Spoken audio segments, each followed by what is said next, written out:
আসসালামু আলাইকুম আরহামাতুল্লাহি ওবারাকাতু। আপনারা দেখছেন মফিদি মিডিয়া, সাথে আছি আমি মনসুরুল হক মফিদি। আজ আমরা সরাসরি পবিত্র কোরআনুল কারিম থেকে একটি অত্যন্ত গুরুত্বপূর্ণ বিষয় শিখব এবং জানব।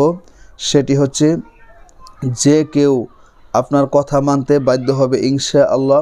যে কেউ আপনাকে ইনশাআল্লাহ অনেক গুণ বেশি ভালোবাসবে, যে কেউ আপনার বাধ্য হবে। ঠিক আছে? তো অর্থাৎ যে কেউ আপনার প্রতি বশ হবে যদি আপনি বৈধ ক্ষেত্রে, বৈধভাবে, জায়েজ পন্থায় যদি আপনি আমলটি করেন ইনশাআল্লাহ। ঠিক আছে?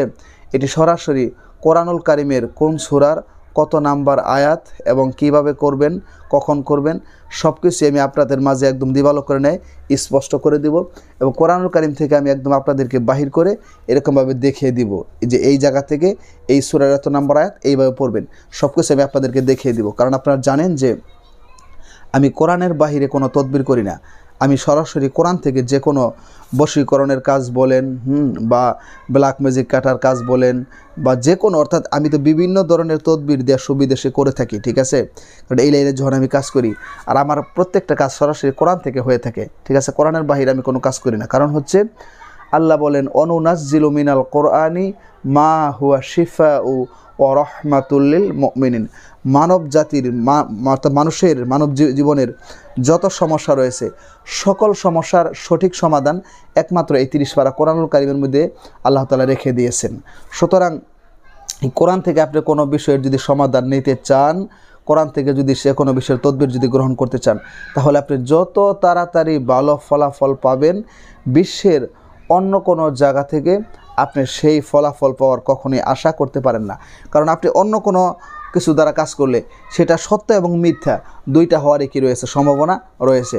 আর কোরআন তো কখনো মিথ্যা নয়। এটি আল্লাহ তাআলার কালাম, এটি আল্লাহ তাআলার কথা। ঠিক আছে? এটি লৌহে মাহফুজের কালাম। সুতরাং এখান থেকে কাজ করলে আপনি নিঃসন্দেহে ভালো ফলাফল পাবেন, এটার মধ্যে আপনার কোনো সন্দেহ করা লাগবে না। ঠিক আছে? তো আসুন আমরা কাজটি কোন কোন ক্ষেত্রে করতে পারবো এবং কিভাবে করব, এটি কোরআন থেকে আমি আপনাদেরকে এখন শিখিয়ে দিব। তো তার আগে আপনাদেরকে বলি, কোরআন থেকে যে কোনো বিষয় শিখতে, জানতে, বুঝতে অথবা যে কোনো কাজের তদবির গ্রহণ করতে আপনাদের যদি প্রয়োজন হয়, আপনারা যে কোনো প্রান্ত থাকেন বিশ্বের, কোনো সমস্যা নেই। এই মফিদি মিডিয়ার প্রত্যেকটা ভিডিওতে সরাসরি আমার ফোন নাম্বার দেওয়া থাকে। আমি নাম্বারটা একটু মুখেও বলে দিচ্ছি, আমার আপাতত একটি নাম্বার, দ্বিতীয় কোনো নাম্বার নেই। ঠিক আছে? কারণ এই কথা এই জন্য বললাম, অনেক আছে, প্রতারকরা আছে, তারা আমাদের ভিডিওতে নাম্বার বসিয়ে প্রতারণা করতে পারে। তো সেই জন্য আমি নাম্বারটি মুখেও বলে দিচ্ছি। আপাতত আমার এটি নাম্বার, এর মধ্যে ইমো হোয়াটসঅ্যাপ দুইটাই যুক্ত করা আছে। তো আপনি এর বাহিরে আপাতত আমার কোনো নাম্বার নেই, থাকলে তো সেটা পরবর্তীতে আমি আপনাদেরকে জানাবো, কিন্তু আপাতত দ্বিতীয় আমার কোনো নাম্বার নেই।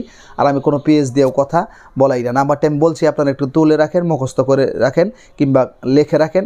বিশেষ প্রয়োজনে ভাই হিসেবে কিংবা বন্ধু হিসেবে বিশ্বের যে কোনো প্রান্ত থেকে আপনি আমার সাথে যোগাযোগ করে আপনার মনের কথাটা আমাকে জানাতে পারেন। নাম্বারটি হচ্ছে 01725357513। আবার বলে দিচ্ছি, 01725357513। হ্যাঁ, এটি হচ্ছে আমার নাম্বার। যে কোনো বিষয়ে আপনারা আমার সাথে যে কোনো জায়গা থেকে মনের কথাটা আমাকে জানাতে পারেন ইনশাআল্লাহ। তো আসুন, সেটি হচ্ছে অনেকেই দেখা যাচ্ছে যে হয়তো বৈধভাবে বিবাহের জন্য, কাউকে সারা জীবনের জন্য, জীবনসঙ্গী করার জন্য হয়তো একজন আরেকজনকে মহব্বত করেছেন, ভালোবেসেছেন কিংবা লাইক করেছেন। হ্যাঁ, দুইজনই রাজি ছিল বিবাহের জন্য। হঠাৎ করে যে কোনো একজন চেঞ্জ হয়ে গেছে, যে কোনো একজনের ভালোবাসাটা কমে গেছে। সেই জন্য আপনি তাকে বিবাহের জন্য এই তদবিরটা যদি আপনি করেন, দেখবেন অল্প সময়ের মধ্যেই সে আপনার কাছে আসতে বাধ্য হবে। সে আপনার সাথে বিয়ের পিঁড়িতে বসতে চাইবে। ঠিক আছে? সে আপনাকে বিবাহ করবে ইনশাআল্লাহ।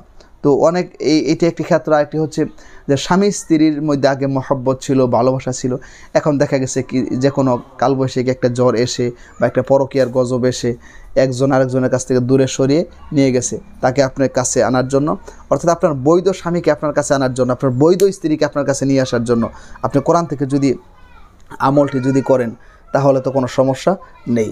তো তাকে আপনি আপনার কাছে ফিরিয়ে নিয়ে আসতে পারবেন এবং সারা জীবনের জন্য আপনার তাকে বশ করে নিয়ে আসতে পারেন। আপনার স্বামীকে, বৈধ স্বামীকে আপনি যদি আপনার আঁচলে বেঁধে রাখেন, আপনি যদি তাকে বশ করে রাখেন, এটি তো কোনো গুনাহের কাজ না, এটি বরং আরও ভালো। তো আপনার স্বামী স্ত্রীর জন্য করতে পারেন এবং সেই সাথে মা বাবা সন্তানের জন্য করতে পারেন, এবং চাইলে আপনার যে অফিসের বস রয়েছে, যার আন্ডারে আপনি কাজ করেন, সে যদি আপনার সাথে যদি অযথা দুশ্মনী করে, আপনার সাথে যদি ক্ষতি করার জন্য চেষ্টা করে, আপনি তার জন্য আমলটি করলে দেখবেন যে সেও কিন্তু আপনার বসে চলে আসছে, সে আপনাকে আগের চাইতে অনেক গুণ বেশি ভালোবাসবে। ঠিক আছে? অর্থাৎ যে কোনো ক্ষেত্রে যে কাউকে আপনার কথা মানাতে, আপনার প্রতি তার ভালোবাসা বাড়াতে এই কাজটি আপনি করতে পারেন। ঠিক আছে? সরাসরি কোরআন থেকে আপনি জায়েজ পন্থায়, বৈধ পন্থায় করবেন, আপনার কোনো গুনাহ হবে না, আপনি ভালো একটা ফজিলত পাবেন, ভালো একটি ফায়দা পাবেন। তো আসুন এখন আমরা আসলে বিষয়টি কিভাবে করতে পারি, এটি হচ্ছে মূলত জানার বিষয়। তো যেহেতু মফিদি মিডিয়ার প্রত্যেকটি আমল সরাসরি কোরআন থেকে হয়ে থাকে, সেই জন্য এই আমলগুলো করে ভালো ফায়দা পেতে গেলে আপনাকে অবশ্যই প্রথমে অজু করে পবিত্র হয়ে তারপরে আপনার কি করতে হবে, আমলটা শুরু করতে হবে। ঠিক আছে? তো আপনাকে প্রথমে সুন্দর করে অজু করতে হবে, অজু করে আপনি পবিত্র হবেন। অজু করে পবিত্র হওয়ার পরে আপনার যদি সম্ভব হয় তাহলে আপনি শুরুতেই 2 রাকাত সলাতুল হাজত, 2 রাকাত নফল নামাজ আপনি পড়বেন। অর্থাৎ অনেকে বলেন যে হুজুর এই নামাজ কোন সূরা দিয়ে পড়বো, কীভাবে পড়বো? আমি বলবো যে কোনো সূরা নির্দিষ্ট করা নেই, শুধু আপনি স্বাভাবিকভাবে যে 2 রাকাত নফল নামাজ পড়েন, মনে মনে খেয়াল করবেন যে আমি সলাতুল হাজত 2 রাকাত নফল নামাজ পড়তেছি, কারণ এই নামাজটি পড়লে আল্লাহ তাআলা আল্লাহ তাআলার রহমতরা তার প্রতি খুব বেশি পরিমাণে বৃষ্টির মতো বর্ষিত হতে থাকে। তো 2 রাকাত সলাতুল হাজত নফল নামাজ পড়ে এরপরে আপনি সুন্দর করে সেখানে বসবেন, বসে কোনো কথাবার্তা না বলে, যাকে আকৃষ্ট করার জন্য, যাকে বশ করার জন্য, যাকে বাধ্য করার জন্য আপনি আমলটি করবেন, সেই বিষয়টাকে আপনি মনে মনে কী করবেন, খেয়াল করবেন, সেই বিষয়টা আপনার মাঝে আপনি কি করবেন, উপস্থিত রাখবেন। উপস্থিত রাখার পর আপনি প্রথমে 3 বার করে কী করবেন, দরুদ শরীফ পাঠ করবেন।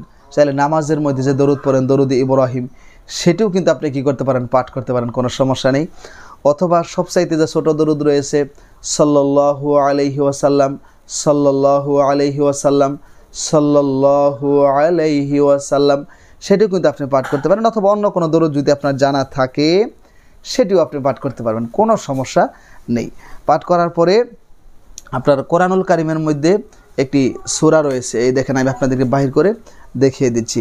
এই সূরার নাম হচ্ছে সূরাতুস সফফাত। এই সূরার নাম কি দর্শক শ্রোতা ভাই বোনেরা? এই সূরার নাম হচ্ছে সূরাতুস সফফাত। অর্থাৎ এই সূরাতুস সফফাত, আমি এই জন্য বিষয়টা ক্লিয়ার করে বলতে চাই, অনেকেই দেখা যায় যে এই একটু উল্টাপাল্টা করে পেঁচ লাগিয়ে সে না বুঝে কমেন্টস বক্সে উল্টাপাল্টা বলে, কিংবা হুদে অযথা মোবাইল ফোন করে বলেন যে হুজুর এটা তো অমুক সূরার মধ্যে নাই, অথচ সেই সম্পর্কে তার ধারণাই নেই, এক জায়গা থেকে আরেক জায়গায় পেঁচ লাগিয়ে সেই কথা বলে। কারণ কোরআন শরীফের মধ্যে একটা সূরাতুস সফফি, এই সফফি আছে 28 পারা, এটি কিন্তু সফফি না, এটি হচ্ছে সূরাতুস সফফাত। এই সূরাটা 23 নাম্বার পারার মধ্যে রয়েছে, এই সূরাটি 23 নাম্বার পারার মধ্যে রয়েছে। এই সূরার নাম হচ্ছে অর্থাৎ ইয়াসিন সূরার পরের সূরা এটি। ঠিক আছে? ইয়াসিন সূরার পরের সূরা এটি, আমি আপনাদেরকে বাহির করে দেখিয়ে দিচ্ছি। সূরাতুস সফফাত, হ্যাঁ, এই সূরাতুস সফফাতের সর্বশেষ 3টি আয়াত। ঠিক আছে? এই সূরাতুস সফফাতের সর্বশেষ 3টি আয়াত, অর্থাৎ সূরাতুস সফফাতের 180 নাম্বার, 81 নাম্বার আয়াত, 82 নাম্বার আয়াত। সূরাতুস সফফাতের সর্বশেষ 3টি আয়াত, এই দেখেন, এই সূরাতুস সফফাতের মধ্যে টোটাল আয়াত রয়েছে 182টি। ঠিক আছে? 182টি। আর এটি হচ্ছে সূরাতুস সফফাতের 180 নাম্বার আয়াত, 81 নাম্বার আয়াত, 82 নাম্বার আয়াত। আমার কাছে যে কোরআনুল কারীমটি রয়েছে এটি হচ্ছে হিফজুল কোরআনুল কারীম, এটির মধ্যে 23 নাম্বার পারার 11 নাম্বার পৃষ্ঠার শেষের দিকে রয়েছে। অর্থাৎ সূরাতুস সদ এর আগের সূরা, ইয়াসিন সূরার পরের সূরা, সূরাতুস সফফাতের সর্বশেষ 3টি আয়াত, অর্থাৎ সফফাতের 180, 81, 82 নাম্বার আয়াত। ঠিক আছে? এই আয়াতটিকে আপনারা সুন্দর করে বাহির করে আপনাদেরকে আমি দেখিয়ে দিলাম। হয়তো দেখেন আপনারা কোরআনুল কারীমের মধ্যে এই সূরাতুস সফফাতের শেষের 3টি আয়াত আপনার স্ক্রিনের মধ্যে হয়তো খুব সুন্দরভাবে দেখতে পাচ্ছেন, কোনো সমস্যা হচ্ছে না। আমি কোরআন থেকে আপনাদেরকে বাহির করে এই জন্য দেখিয়ে দিলাম যাতে আপনাদের আর কোনো সন্দেহ না থাকে, যাতে আপনারা খুব সহজেই যে কোনো কোরআন থেকে আপনি সূরাতুস সাফফাতের ইয়াসিন সূরার পরের সূরা যে সূরাতুস সাফফাত, এই সাফফাতের সর্বশেষ 3টি আয়াত আপনারা বাহির করলেই পেয়ে যাবেন। এখন আমি আপনাদেরকে তেলাওয়াত করে শুনিয়ে দিচ্ছি, ঠিক আছে?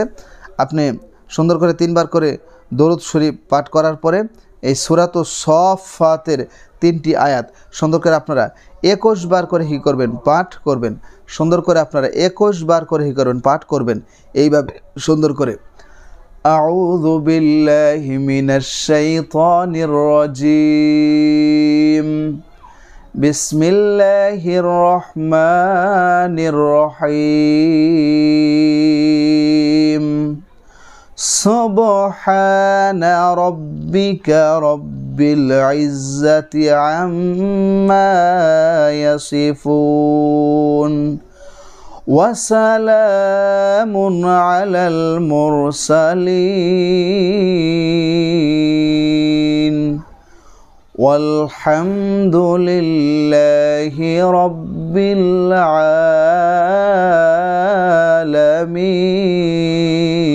আলামিন।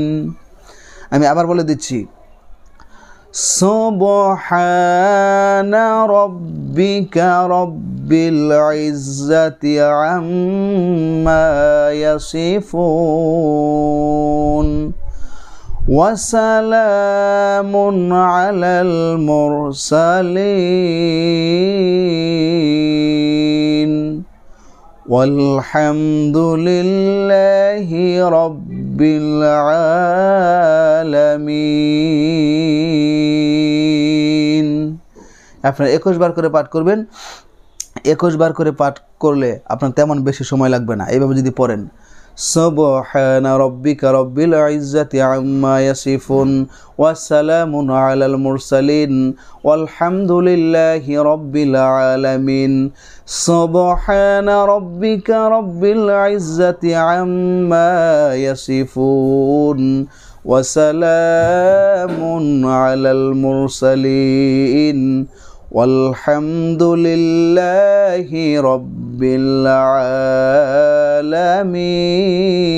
আলামিন। আপনি যদি পাঠ করেন আপনার বেশি সময় লাগবে না। 21 বার পাঠ করে আপনি যাকে বশ করতে চান, যাকে বাধ্য করতে চান, যাকে আকৃষ্ট করতে চান এই পবিত্র কোরআনুল কারীমের ওসিলায় তার নামটা খেয়াল করবেন, তার চেহারাটা খেয়াল করবেন, মা বাবার নাম জানা থাকলে সেটিও খেয়াল করবেন। খেয়াল করে পরিশেষে আবার সুন্দর করে 3 বার করে দরুদ শরীফ পাঠ করবেন, করে তার ছবি থাকলে সেখানে 3টা ফু দিবেন, ছবি না থাকলে তার চেহারা কল্পনা করে সামনের দিকে 3টা ফু দিবেন। ফু দিয়ে আপনি হাত তুলে আল্লাহ তাআলার কাছে মোনাজাত করবেন। মোনাজাত করে আপনি যদি তার কাছেও যদি যান, দেখবেন সে আগে যদি আপনার সাথে খারাপ ব্যবহার করতো এখন আর খারাপ ব্যবহার করবে না, এখন ভালো ব্যবহার করবে। তার ভালোবাসা আপনার প্রতি হাজারো গুণ বেড়ে যাবে। তার মানে আল্লাহ পাক রব্বুল আলামিন তার এই কোরআনুল কারীমের ওসিলায় আপনার প্রতি বাড়িয়ে দিবে। কারণ আল্লাহ তাআলা পারে না, পৃথিবীর এমন কোনো কাজ নেই। আল্লাহ যদি বলেন কুন, সাথে সাথে ফায়াকুন, সেটা হয়ে যায়। আপনার প্রতি তার ভালোবাসা আগে ছিল, এখন হয়তো ভালোবাসা নেই। আপনি আমলটি করবেন, দেখবেন আল্লাহ তাআলা তার অন্তরটা ভর্তি আপনার ভালোবাসা ঢেলে দিয়েছে। সে আপনাকে ছাড়া আর কোনো কিছুই বুঝবে না। আল্লাহ তাআলা আপনাদের সংসারকে সুখের করে দেখ, সকলের মনের মানুষ, আপনজন, প্রিয়জন সবাইকে নিয়ে সুখ এবং শান্তিতে আল্লাহ তাআলা বসবাস করার তৌফিক দান করুক। যারা এতক্ষণ কষ্ট করে এই ভিডিওটি দেখেছেন তাদেরকে আন্তরিক শুভেচ্ছা ও মুবারকবাদ জানাচ্ছি এই মফিদি মিডিয়ার পক্ষ থেকে। আর একটু কষ্ট করে একটি লাইক দিয়ে দিবেন এবং সাবস্ক্রাইব করে এই মফিদি পরিবারের সদস্য হয়ে আপনাদেরকে থেকে যাওয়ার জন্য বিনীতভাবে অনুরোধ করছি। অবশ্যই কোরআন থেকে যে কোনো বিষয় শিখতে, জানতে, বুঝতে বিশ্বের যে কোনো প্রান্ত থেকে মোবাইল ফোনে যোগাযোগ করে আপনার মনের কথাটা আমাকে জানাতে পারেন। সেই প্রত্যাশায় আজকের মতো এখানে বিদায় নিচ্ছি। আল্লাহ তাআলা যদি সুস্থ রাখে, সুন্দর রাখে, সরাসরি এই 30 পারা কোরআন থেকে আরেকটি বিষয়ের উপর ভিডিও নিয়ে আপনাদের মাঝে আমি মনসুরুল হক মফিদি হাজির হয়ে যাব। সেই প্রত্যাশায় আজকের মতো এখানে বিদায়। আসসালামু আলাইকুম ওয়া রাহমাতুল্লাহি ওয়া বারাকাতুহু।